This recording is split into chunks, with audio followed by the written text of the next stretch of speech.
house, every Arizona homeowner's best friend. We just had a study released not too long ago by, again, the University of Arizona, George Frisvold and his team. They're out of the Cooperative Extension.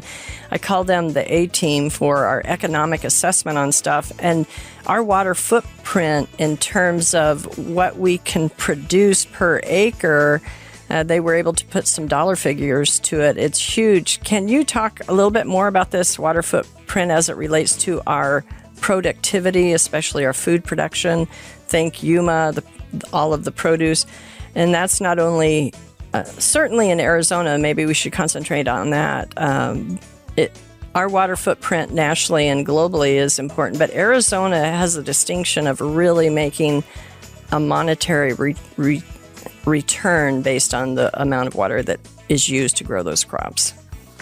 Yeah, that's true. Yeah, Julie, those folks, George Frisvold, Dari Duvall, and that whole team, economic impact analysis team, do a great job of that, and it's a real asset to us because everything we do, like what I do in terms of agronomy and crop and soil science, all that connects back to the bottom line when you're getting out into the field working with growers. So that is important.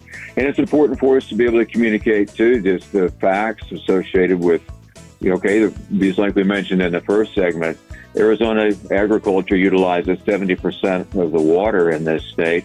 And so people would normally then logically ask, what value does that bring to the state? Well, of course, is the food and fiber production, but economically considering that, it's a huge production. So we can say from that, I mean, one of the basic conclusions that you can draw on a practical basis and looking at all that is that we have more crop per drop. We produce more per unit area and per amount of water than where you can anywhere else in the world. And that's, I've been here almost 40 years now working in Arizona in the crop production systems like this, and we've steadily improved. There hasn't been these huge leaps of efficiency, improvements in efficiency, but we've steadily improved.